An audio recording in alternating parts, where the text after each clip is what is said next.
नमस्कार प्रिय दर्शक बंधु मुझे जेसन नायक यूट्यूब चैनल को स्वागत करे मुझे आज जीशुख्रीष्ट जन्म और प्राथमिक वर्ष संबंध में 10 गोटी भाववाणी और तार सफलता विषय कहवाक जाए।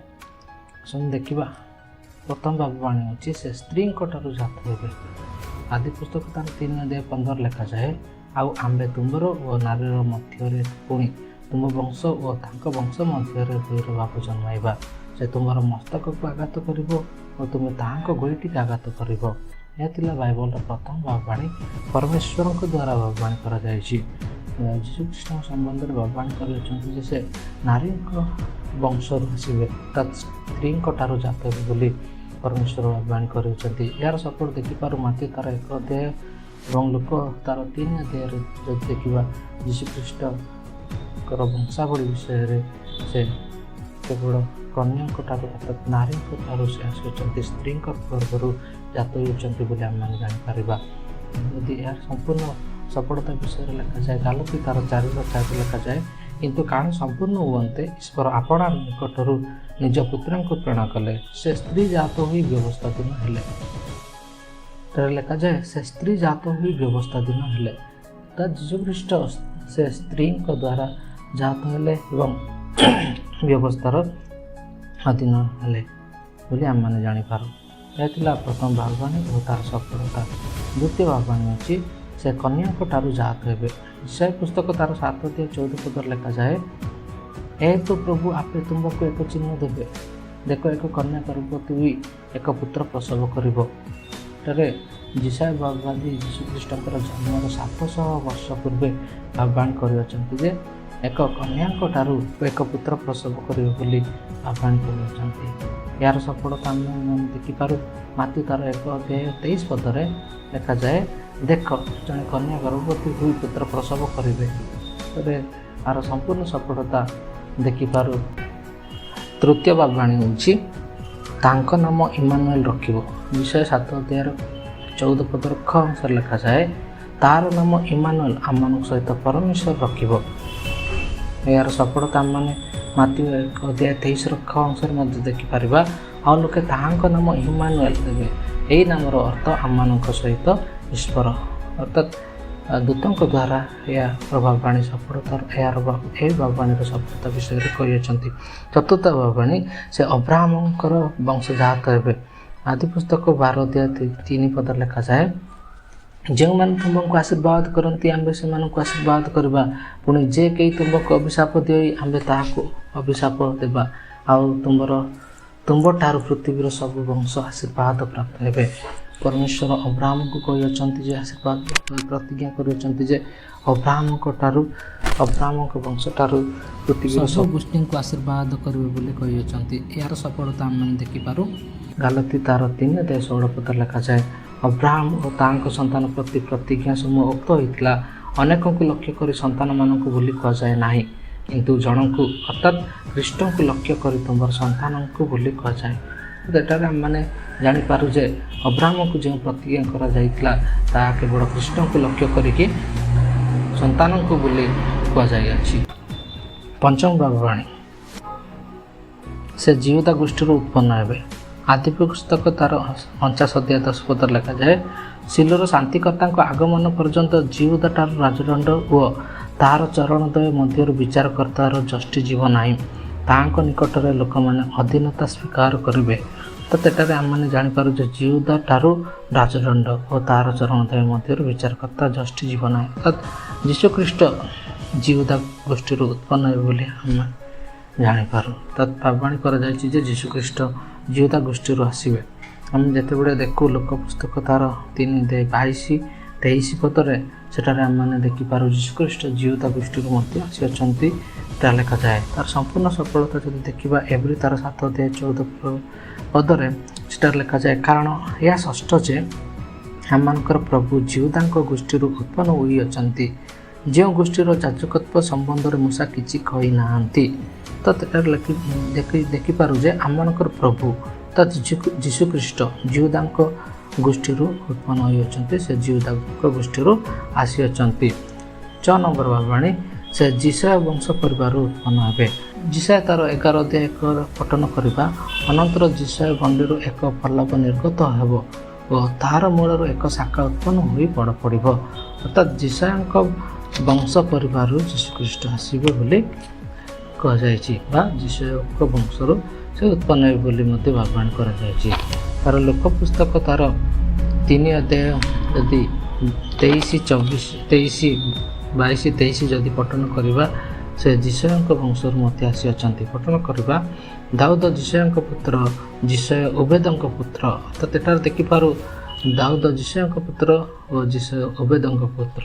ତ ଜିସାୟଙ୍କ ବଂଶ ପରିବାରରୁ ମଧ୍ୟ ଯୀଶୁଖ୍ରୀଷ୍ଟ ଆସିଅଛନ୍ତି ବୋଲି ଆମେମାନେ ଜାଣିପାରିବା।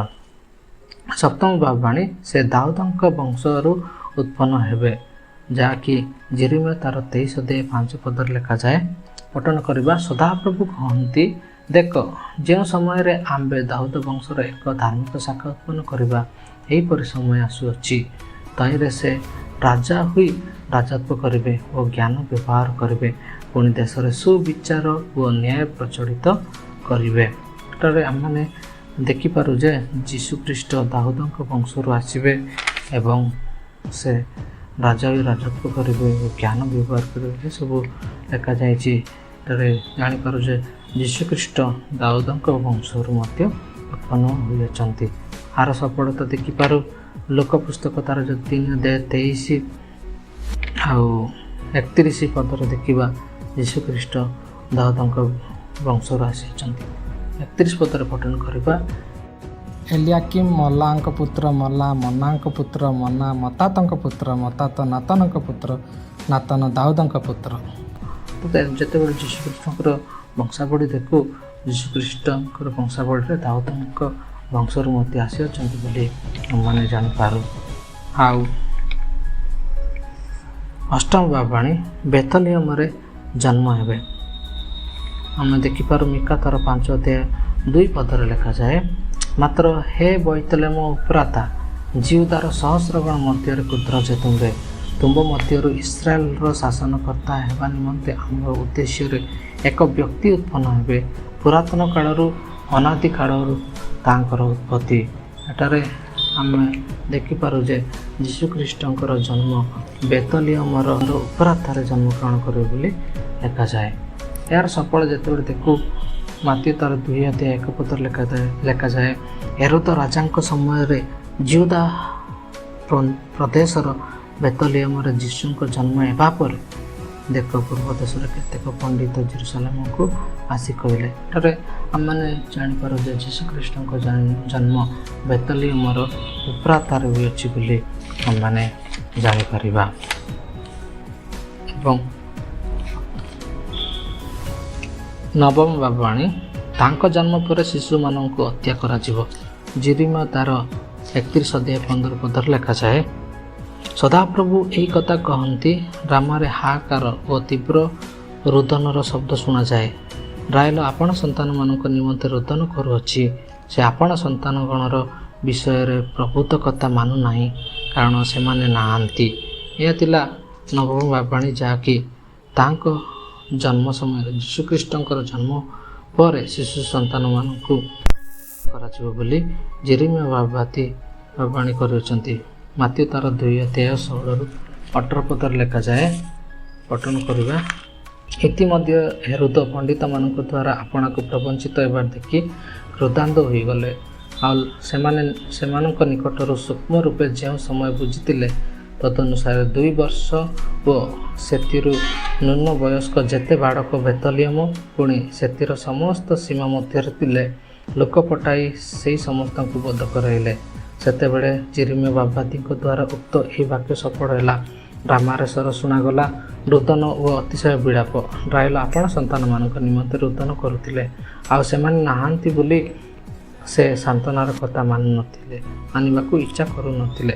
ତ ଏଠାରେ ଆମମାନେ ଦେଖିପାରୁ ଯେ ଯୀଶୁଖ୍ରୀଷ୍ଟଙ୍କର ଜନ୍ମ ସମୟରେ ଶିଶୁ ସନ୍ତାନମାନଙ୍କୁ ହତ୍ୟା କରାଯିବ ବୋଲି କୁହାଯାଇଛି। ଦଶମ ଓ ଶେଷ ଭବିଷ୍ୟବାଣୀ ହେଉଛି, ତାଙ୍କୁ ମିଶରରୁ ଡକାଯିବ। ହୋସେୟା ତାର 11 ଅଧ୍ୟାୟ 1 ପଦରେ ଲେଖାଯାଏ, ଇସ୍ରାଏଲ ବାଲ୍ୟକାଳରେ ଆମ୍ଭେ ତାହାକୁ ସ୍ନେହ କଲୁ ଓ ଆମ୍ଭେ ପୁତ୍ରଙ୍କୁ ମିଶରରୁ ଡାକିଲୁ। ଏଠାରେ ଜାଣିପାରୁ ଯେ ଯୀଶୁଖ୍ରୀଷ୍ଟଙ୍କୁ ମିଶରରୁ ଡକାଯାଇଅଛନ୍ତି ବା ତାଙ୍କର ଶିଶୁ ଅବସ୍ଥା ସମୟରେ ମିଶରରୁ ଆସିବା ପାଇଁ ଈଶ୍ୱର ପରମେଶ୍ୱର ଦୂତଙ୍କ ଦ୍ୱାରା ଆଜ୍ଞା ଦେଇଅଛନ୍ତି, ଯାହାକି ମାଥ୍ୟୁ ପୁସ୍ତକ 2:13-15 ଏହାର ସଫଳତା ମାନେ ଦେଖିପାରୁ। ପଠନ କରିବା।